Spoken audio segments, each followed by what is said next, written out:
玩第一点。对我们福宝人来说很少喝到。哦，你们很少喝到，为什么？气做，它是进口甜面卖。哇，好好喝哦。刚走过来，我看每个花椰菜都有套这个，这是什么东西？这是不织布哈，对它盖子就是比较白，所以不然会红红的。这个是我们的永乐礼炮，礼炮。要变了对吗？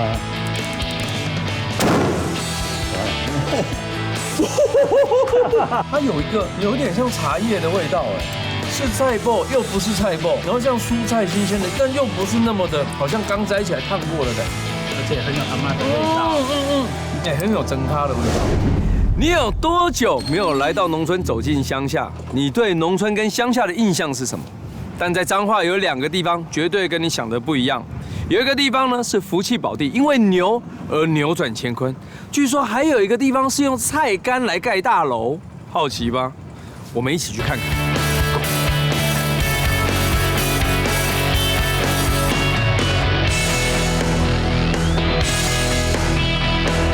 村长，听说我们这边是福气宝地，对，因为我们这边叫福宝啊。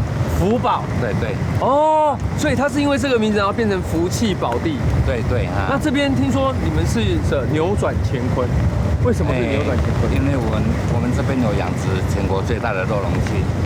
全国最大的酪农区。福宝这边有养殖1万多头的乳牛。哦，但我听说，除了在福宝村里面，在福宝的外围这一边，就是靠近海的这一边，也有一个叫什么“天下第一鲜”。有，也有这种东西。下我就带你去寻找天下第一鲜。天下第一鲜。对。天下哦。对。真的假的？绝对是真的。我住在海边，我吃了这么多东西，我应该吃过很多鲜呢，对吧？对啊，天下第一鲜应该只有你们这里有，也有吃过。真的哦。对。那我们来去看看。好，那我们就坐客车哈。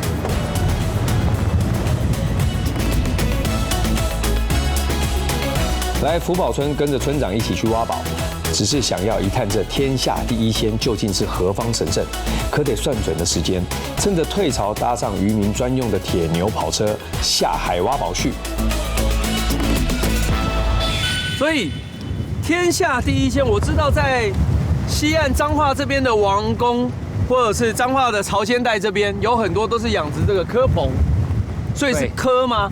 天下第一鲜，蚵本来就很鲜呐。今天我们要的不是蚵，不是蚵。对。那这边如果我看到你的工具，因为对，以往我来我也来过，所以呢，是不是叫做恰吹呀？不是恰吹呀，也不是恰吹呀，不是反龙格，它不是，也不是，不是它。来挖挖看，我就不知道会是什么东西。平常你们常吃到啊。是哦。我挖挖看。在哪边挖？在这个有水的地方挖。有水的地方就会有。对，不要水。有水的地方就会有。下会有。是哦。那我们会从这边先挖挖看。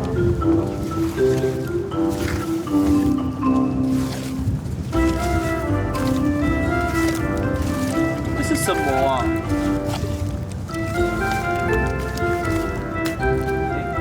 这里没有。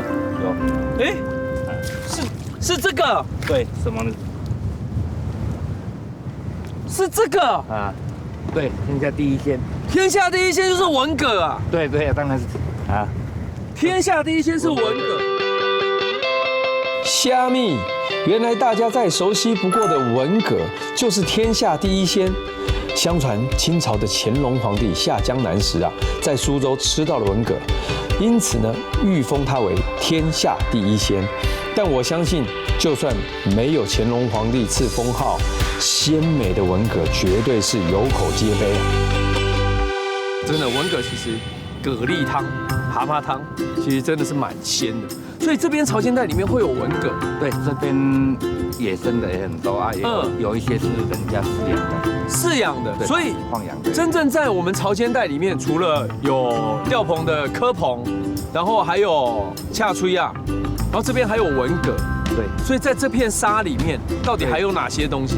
因为当我们踏上这片土地上的时候，你会发现到，在我们脚底下正有上百种生物在我们脚底下窜动，所以我们就要一一去发现它。哦，这里面，所以潮间带里面会有很多的生物。对，鱼虾贝蟹螺都很丰富。哦啊，我们来挖挖看，有文蛤，我看我等下还可以挖得到什么？哎，这里啊，哦，这叫黄文蛤。黄文蛤啊，下水啊，你看下水啊，真的就有啊，文蛤啊，下水啊。哇，哎，这里蛮多的哎。对，它生长的地方不一定。是啊。村长说，夏天7、8月时是文蛤最肥美的季节。虽然现在文蛤相对比较瘦，但数量还是不少。只要认真的挖，以量取胜，还是可以大丰收哦。哎，村长啊，我有看到几个东西让我蛮好奇的。这两种，这种在这沙滩上好多哦。这种跟这种，这是当吃的物件。这是啥？这属于角类的物件哈。角类。可以吃啊，肉类。肉类。哈哈。哦。这是生态的害虫。生态的害虫。对。科文蛤跟科的害虫。文蛤跟科的害虫，它叫什么名字？它叫蟹螯之文螺。蟹螯之文螺。你注意看，它有两个心哈，它就是触角，就等于是它的雷。哦，它的雷啊，触角伸出来，触角在这里，这里。你看。当发现说有一些不健康的科还是文蛤，对，出现的时候，它就会召集它同伙去把到那边把它吃掉。哦，它是科跟贝类科文蛤的克星，对，也算是我们在这个沙滩上的一种。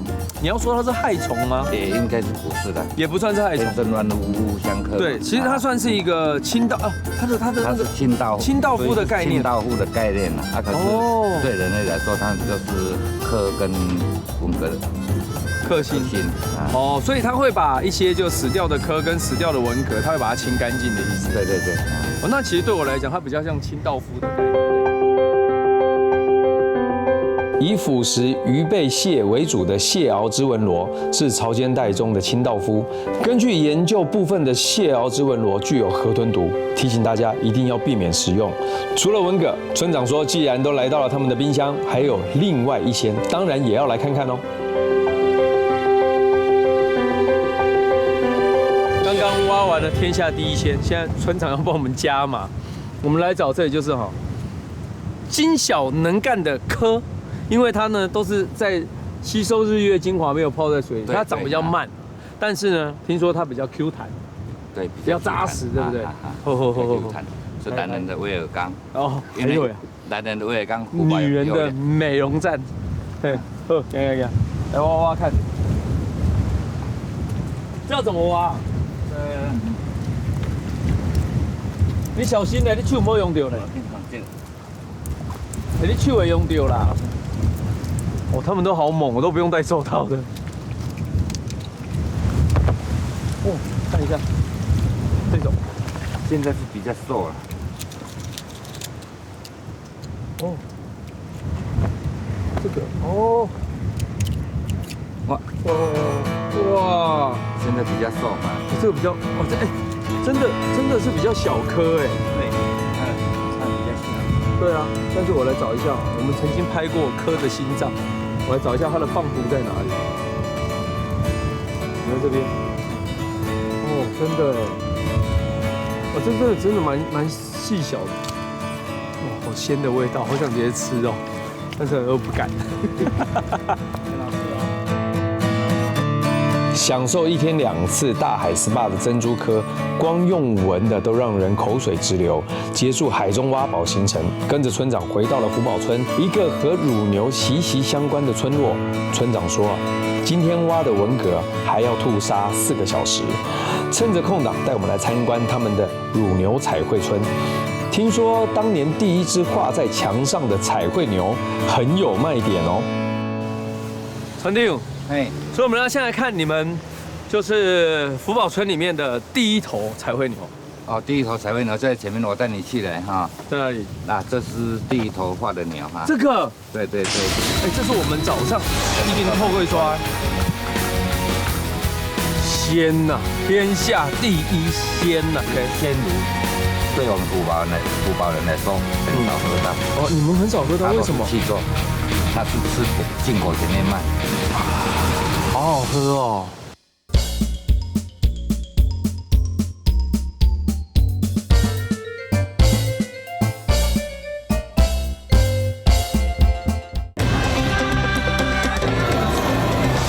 台湾第一点，这是第一头画的牛哈。这个，对对对。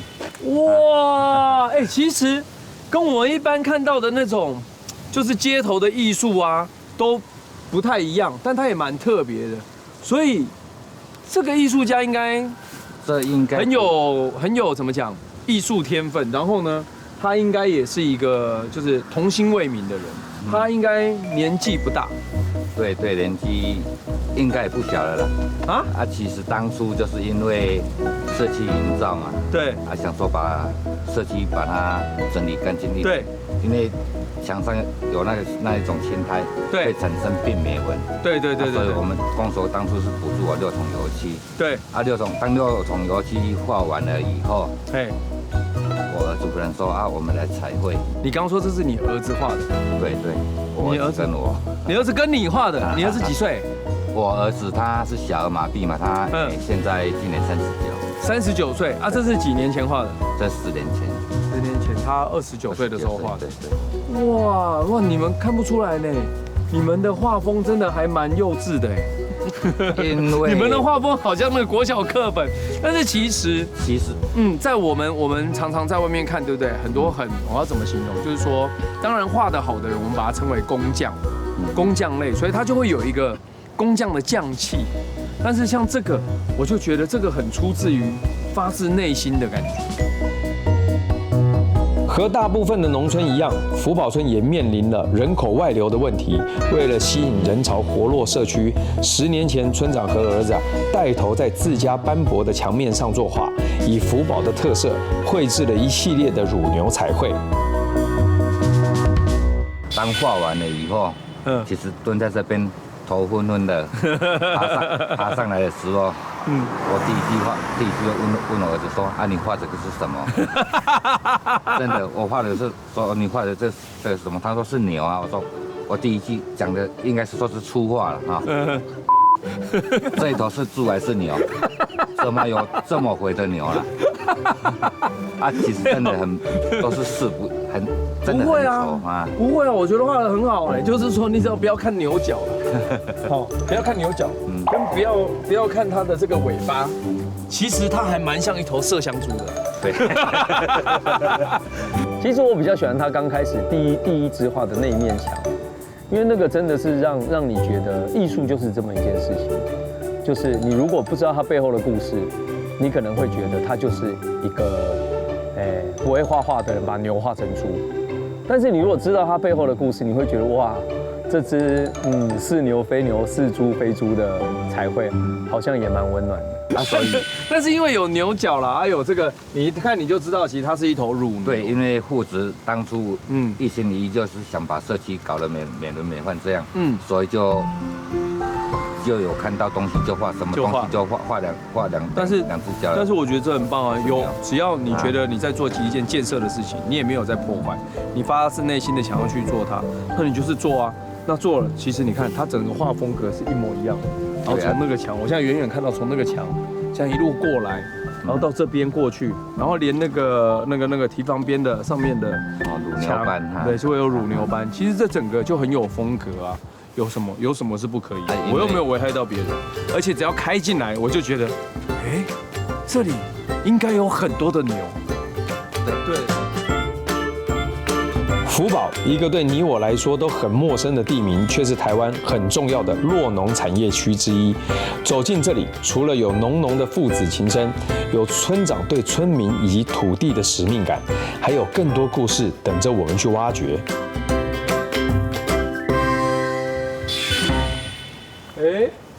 村长，这个以我这个明眼人一看就知道，这个风格不太一样哎，这不是你画的了吧？这不是哦，这是因为当初为了要永续经营，然后我们会邀请游客来参与彩绘，把他的画的东西留下来，然后他还会再持续再找朋友来这边参访，不然逛彩绘村很枯燥无味。如果没有留下他的足迹，他很难在。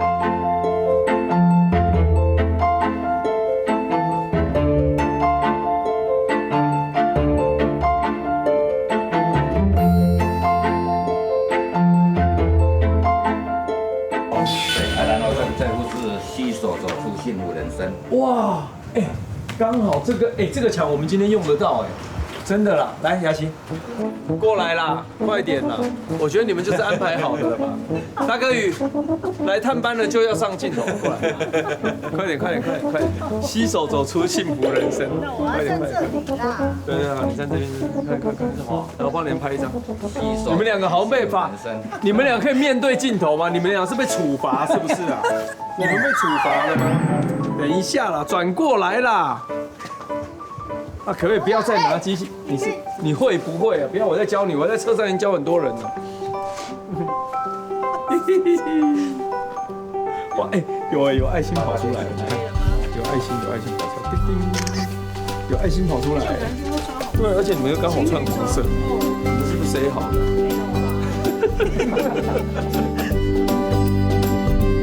原来彩绘墙除了可以挥洒创意，更是生活写照。彩绘村以乳牛为基础，添加了许多创意的元素，为单调淳朴的村落增添一股活力。这里的彩绘或许不精致，但却让人心情放松。逛了一圈，才发现大部分的壁画都已经褪色斑驳。既然来了，就充当村长的一日助手吧。然后再。你为什么要选红色？这样，因为我们家大幅属鸡的最后面。所以你想好怎么改造了吗？对，我已经想好了。但是这样大人的话是狗，但是属狗跟鸡哦。好了，下次再来画狗了。可是你今天有办法一次画2只？一次画2只哦，要画到很细腻不行啊。要细腻一点。那你可以模仿他们的笔触啊。模仿，其实我的笔触也跟他们一样而已。你不用想我有多厉害，我的笔触，所以我一觉得这好亲切哦。这一幅画我觉得好亲切，因为我觉得跟我的画风蛮接近的。喝哦。那我们先怎样？先补红色。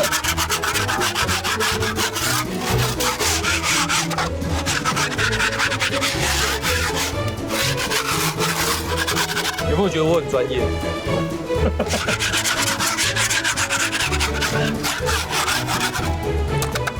不是，我先买。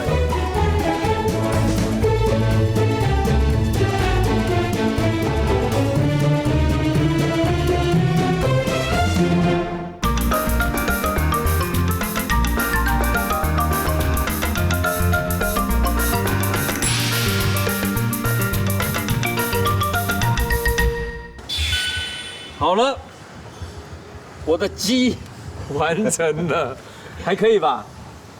还可以哦，就是风格比较对，因为我觉得画画就是这样，每个人有画出自己的风格，而且真的同样一张图给不同人画，它就会不一样。对，画出不同的风格，对不对？对。哦，好啦，你们平常这样画一支要多久时间呢？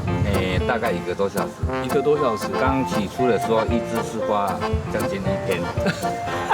一支画1天，那就是那只牛画了将近1天。所以现在都只需要帮忙补颜色。对。你们自己画的会像我们这样是可以改，对不对？对，我们自己的我们就都可以改。对。如果游客我们就同颜色，尽量调到同颜色，然后帮他补起来。哦。给他们下次再说他的作品还在。哦。然后他就会再一直邀几人在这边看他留下的这个东西。哦。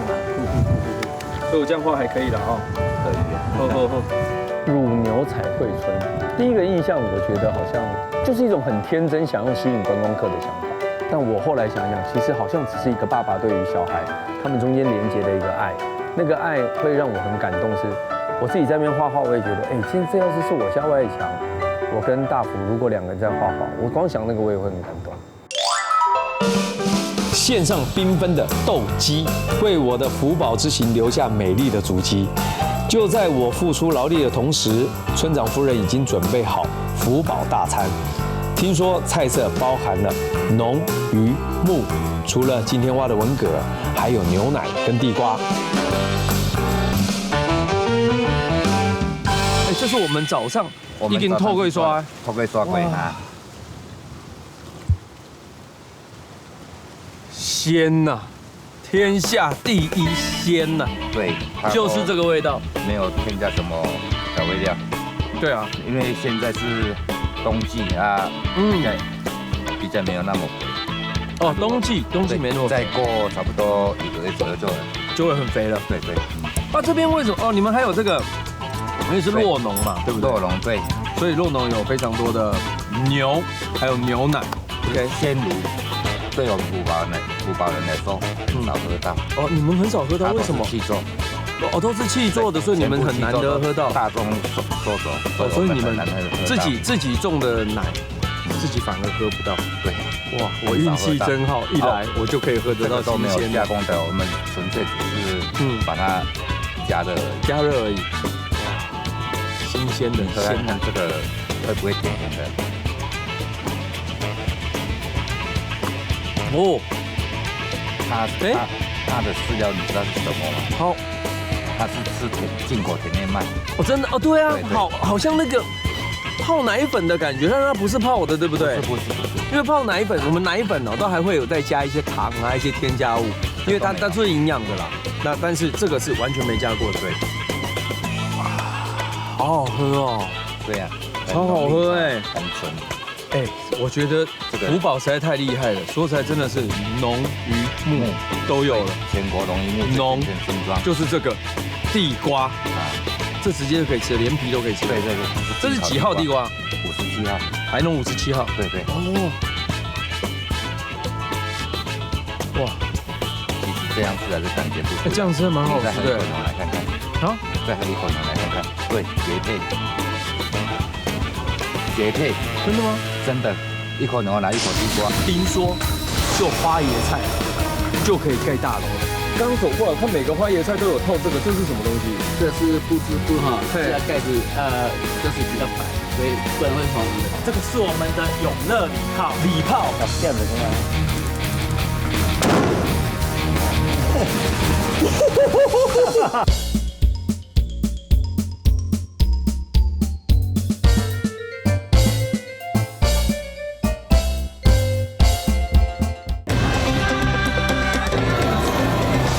台湾第一点，一口牛奶，一口地瓜。这是福宝人的吃法。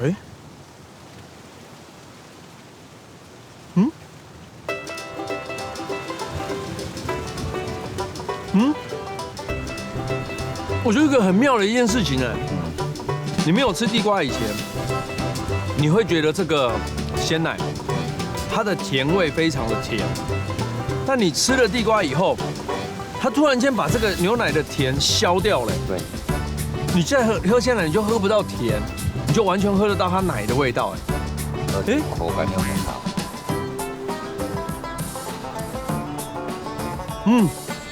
那好怪哦，怎么会这样？这只有福宝人才懂得这样吃。福宝，一个充满福气与宝物的可爱地方。这里的墙壁上有着数百头的可爱乳牛，一起缤纷了整个村落，全台唯一的乳牛彩绘村。欢迎大家有空来走走。接下来我们要到隔壁村去串门子，看看人家怎么用菜干盖大楼呢？我们现在来到一个地方呢，它是永乐村，它跟花椰菜有非常非常大的关系，而且听说，就花椰菜就可以盖大楼嘞，它蛮厉害的。理事长你好，你好，666，我是小豆。签稿前哈，咱这是花椰菜啊。但是我刚走过来，我看每个花椰菜都有套这个，这是什么东西？这是不织布哈，这是盖子就是比较白，所以不然会黄的。那所以说这个白花我们要盖，如果说你没有盖，它会变黄。对。哦，那这个原理应该就是属于不给它行光合作用的关系吧？它如果不晒到太阳，它就比较不会黄。对。哦。早期是用这样修，用怎样？早期是怎么做？你说早期是怎么做？早期我们如果没有套袋的这样，对，这样。哦，前面都哦，早期如果没有套袋，哦，哎，你看这样好酷哦。早期没有套袋就这样，就直接把它盖起来，就不用套袋了。那为什么不用早期的方法就好了？为什么还要？会比较会伤害到叶子。对，还有那个这样盖比较会，是这个还是有空隙。对，还有。那空隙的话，就会有一些是有黄白白的。哦。原来花椰菜在花球大约1个拳头大小时，农民就会用专用的布织布覆盖花球，除了避免日光照射，确保花椰菜的白皙卖相，还可以防水、防农药渗透。而且据说没有经过紫外线等灰尘的长期影响，花球口感会更软嫩爽口，不易腐烂。哇，它是白的。哦，所以它这个不织布套袋是这样，直接把它盖在上面，它整个把它包覆住。它这个是重复在使用，对，你还会再用，对不对？我先把它放这边。哇，它现在是像这样嘛？那以前的话，理事长说以前的话，我们就把旁边它的叶子这样，整个把它盖住，把它这样折起来，然后把它盖住，就像是包霸掌一样，整个把它包覆住。但它还是会有透光，透过去的话，其实也会影响到，它会变黄。哇，原来白花椰菜是这么做的，我以前真的不知道，白花椰菜是因为太阳的关系耶，好像一朵河鱼。其实你有没有想过，如果你把玫瑰花改成送花椰菜，不知道会变什么样？就情人节到了，情人节快乐！哎，还是花啊。那也蛮漂亮的啊，你看，而且这个花还能吃呢，哎，玫瑰也能吃啊。其实花椰菜不仅外表有看头，内在更含有丰富的维生素 A、C、E 与矿物质以及膳食纤维，其中维生素 C 的含量是柑橘的2倍以上，加上爽脆的口感，而且热量非常低，如此低卡高纤的超级助瘦食材，难怪会大受欢迎。大姐，你那车那遮紧？扑来，用扑来的话，扑就好啊。哦，哎，你们看大小是要怎么看说可以收了？看到这个会长，那个会，也坚溃。坚溃的，你想，这想这只细蕊的，我懂。在看你。伊家己会坚溃，会把不织布撑开的意思啊。只要等到你看到不织布是已经撑得这样圆圆的，像啊，加多少钱？加多少钱？这种的让修啊嘛，这个哦，它已经撑开来了，哇，收，它水里哦，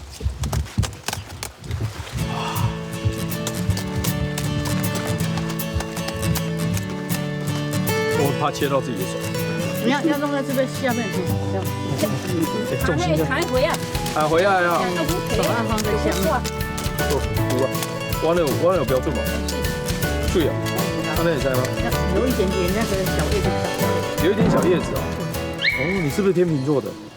你生日几号？你要甲做生日哦？对啊，你生日几号啦？要搞啊！要搞啊！安尼都不是天秤的。哦，但是袂歹，赞。啊，你今年几岁？我60外。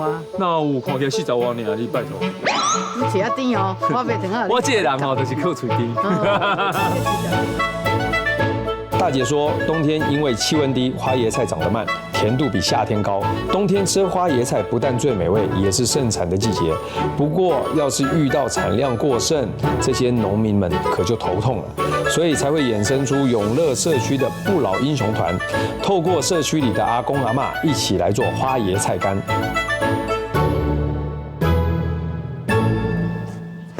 哦，这什么东西？忘了，这是什么？哎，欢迎你们！你好，社区。你好。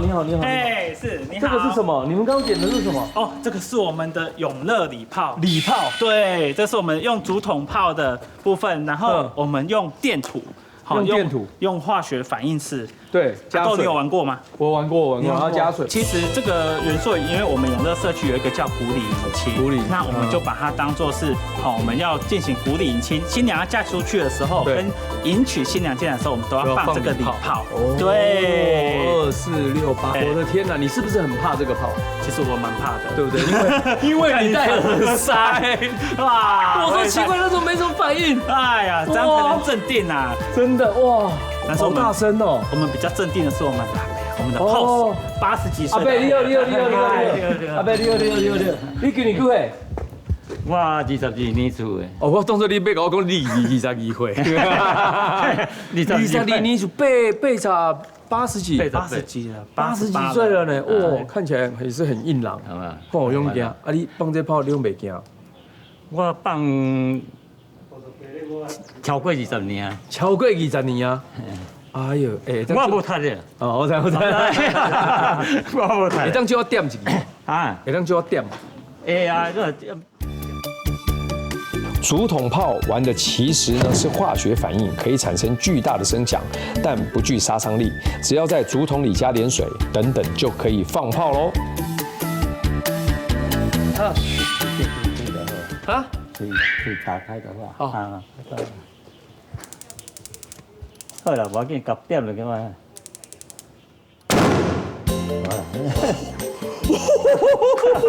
哇！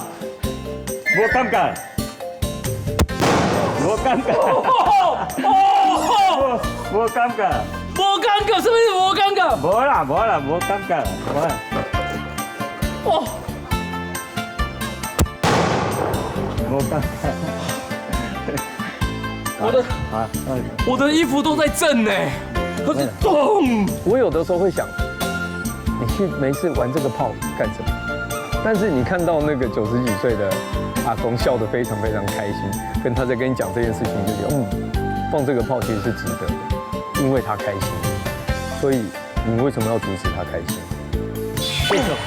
继续，阿伯越放越兴奋，继续，阿伯你可能感觉真爽啊呢？啊，继续啊！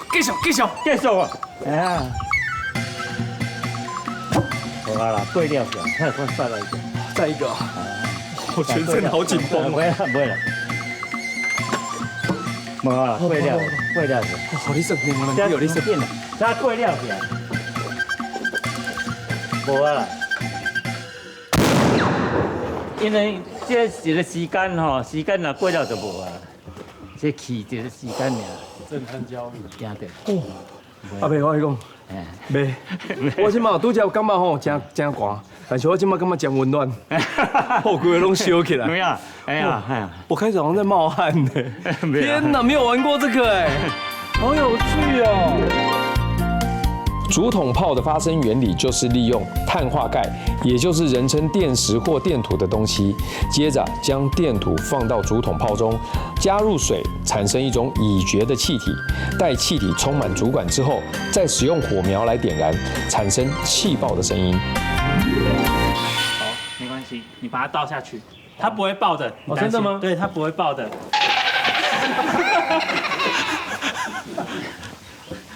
我觉得你们都，我很怕你们会骗我。它有一点像茶叶的味道，是菜脯又不是菜脯，然后像蔬菜新鲜的，但又不是那么的，好像刚摘起来烫过的感觉，而且很有阿嬤的味道，也很有灯咖的味道。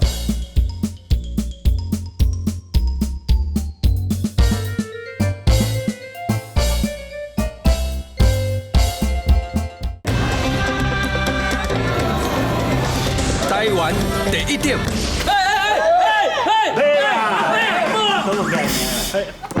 它会这样子会，没啦，别爆炸啦，倒起来尔啦。因为它到咱这是有遐气吼。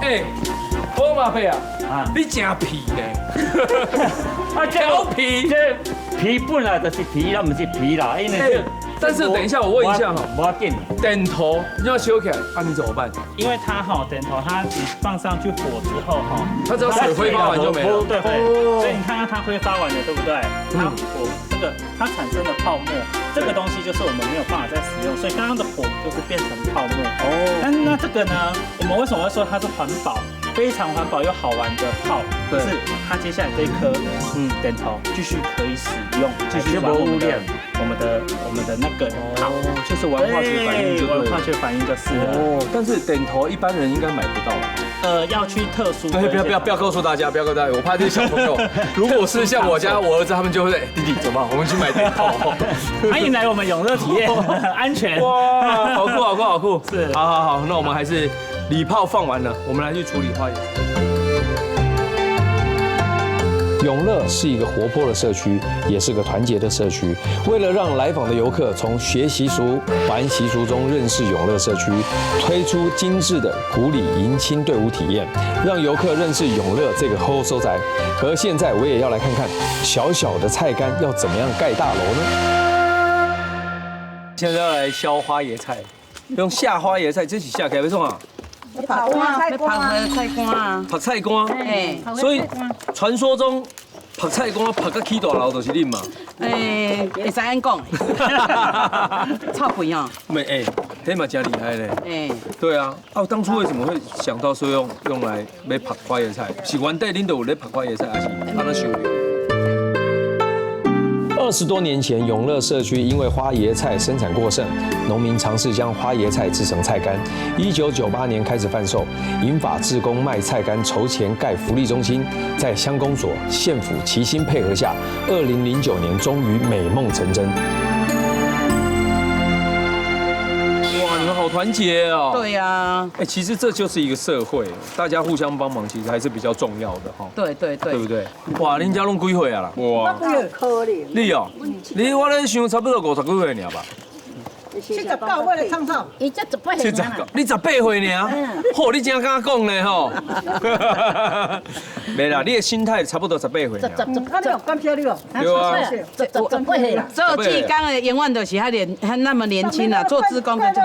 做志工的哦。哎呀，做志工。快乐很重要。逐工都快乐啦。哎呀，看你逐工快乐，我爽。寒人2点3来社区，还佫较快乐，热人2热死啊。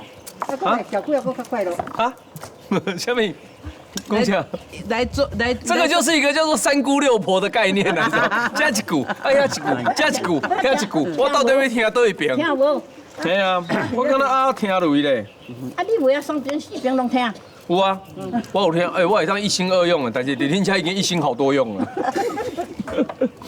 啊！你安袂使，你安袂使，你安花椰菜，你时间拢了去安尼。为什么？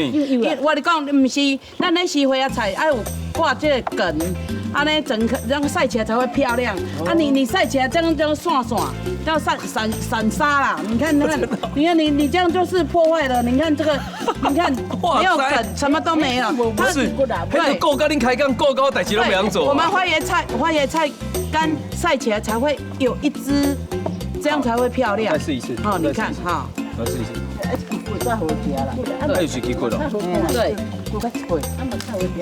那个口感就不一样了。真的。你这样，人家不买啦。你看你这样，对啊，这样谁要买的？好了，你不要责备我，我也是志工，志工只有刚开始的时候，我也是要学啊。要跟你讲一下哈，不会浪费，因为你要有一个梗。对，这样就是漂亮的。OK。你要跟我讲啊。对。我这样切起来有跟你一样漂亮吗？有一样的。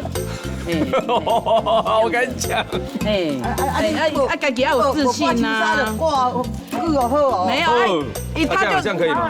对，这样是，最好是比较薄一点，那比较薄一点，比较好晒。对，比较晒快一点，好，这样 OK 哈。哦。对，要有一个梗，对，这样就漂亮了，只要搞哦。这样跟你老婆一样漂亮啦。听到没有？听到没？讲你啦，讲你啦，对，跟你老婆一样漂亮。Love you。想不到主持节目要有梗，做花椰菜干有梗也很重要哦。大姐说，只有白色花椰菜可以制成花椰菜干，绿色的青花菜因为口感较硬，香气无法集中浓缩，即使晒成干也不够好吃。跟着婆婆妈妈们一起工作，一边聊天一边切菜，果然事半功倍。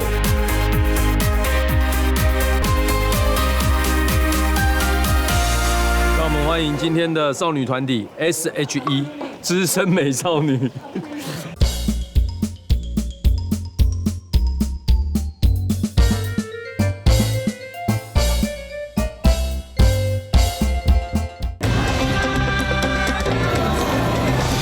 台湾第一点资深美少女。这个是我们90几岁的，哎，高十几岁小91啦，91，你哦，哎呦，真的是夸起来很多人开心真的很重要，开心才是让人长寿的秘诀啊。来，那个大姐，这吼，阮这样拍花椰菜要安怎拍啊？就要按这细条拍啊，就打啊打。刚来收。3工，无3工就完安尼，过分起定再过按压压。啊打才来收起。哦，所以要先铺在上面。对。所以就是说，我们丢在这，就把它这样放上去，然后太阳照3天，整整3天3夜，然后呢再来翻看，再把它翻过来，然后但是还是要看天气啊，太阳如果够大，但是基本上嘛要3工了。3工才会翻的啦。 3工才会翻的哦。啊，但是你可能这拢没有胶啊，是啥物胶啊来涂啊？哦。哎，这个也是一个。糖头豆啊，啊，伊胶啊来倒个糖青青的。哦，有糖比较好，有糖的表示无药啊。对不？对啦。哎，这真的是智慧。3工翻啦吼，啊翻个头，若好天真好天超时，10工就会散。只要10工？嘿，10工，哦，咱就翻咯，翻了超1礼拜外就10工就收。3天嘛，然后再翻一次，再3天，就6天了嘛。6天，然后再看天气。化天啦，化天。冬天就较好拍啦。哦，啊，你敢知影讲咱几斤的花椰菜会当做差不多1斤的花椰菜？我做20公头1斤。 20斤变成1斤呢，等于20比1耶，20斤的花椰菜才能做1斤的花椰菜干。哇，它只是把水分都去除掉了。啊，你这大蕊要拍个毛了，剩一粒啊，干啊，这这大，你无拍拍我要大。哎，我现在终于懂刚刚我为什么被大姐骂了，因为你知道为什么？因为这个，它那个如果晒到3天后，它应该就是属于灰尘的一部分。 被 UU 啊！还是那么一句话，就人一辈子只要做好跟做对一件事情就够了。他就是只做了花椰菜，认真的去做，而且他们的出发点是一种互助、互相帮忙的概念而下去做。他们就好像人家说是 band of brother， 他们是 band of sister， 他们全部是美少女，然后全部一起帮忙晒7、80、7、8、9、10岁的这些大姐、阿姨、阿嬷们。 然后这样晒，基本上没错，他找到他人生中开心的事，然后又可以做，而且他们还盖了一大栋房子，他们可以在里面玩，很好啊，非常好。哇，没想到一个花椰菜干也可以让人温暖起来哦。哎，这是你们自己晒，我刚才知道原来它整个过程要晒10天哦。对，从头到尾要10天呢。是，试看看。哎，它介于一个。 是菜脯，又不是菜脯，然后像蔬菜新鲜的，但又不是那么的，好像刚摘起来烫过的感觉，而且很有阿嬷的味道，也很有蒸咖的味道，对，就蒸咖的米，哇，用什么？沙茶、肉丝、肠啊、蒜头啊，我想，辣椒、小酒、辣椒，哇，这样炒一炒就很好吃哎。哦，沙茶酱对，哦，好好吃哦，好好吃哦。 你说就靠这个，然后我们后面这栋大楼就是靠这个对赚来的，对，没错。哦天哪，都是他们耕耘，太强了吧？对。但是有的时候这种哦是团结力量大，你像我们今天接触到这几个美少女，对不对？他所有人要一起做，对，团结才有办法做出这样一整个社区的生意。没错，从种植到晒干，晒干到后置，然后到干成这样。 这就是晒干了，还没炒过的。晒完之后好香哦！它有一个汤哈，有点像茶叶的味道哎，蔬菜的甜味。哦，哎，有点像哎，好舒服的味道哦。然后它可以晒成这样，哇哦，好酷。所以你们的社区永乐社区就是做花椰菜干，对。 然后我们现在还有谷底迎亲，哈，我们刚刚有说到谷底迎亲，对我们一个多元化的一个发展。所以你现在娶几个？还单身。你还单身？你谷里炮都放这么多次，放成这样，你还在单身？都被放，都被下。家有一老，如有一宝，是永乐社区最佳的写照。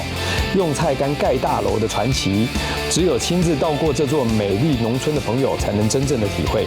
永乐社区的不老英雄团，不仅是创造永乐奇迹的灵魂人物，他们的精神也为自己的生命开创了第二春呢。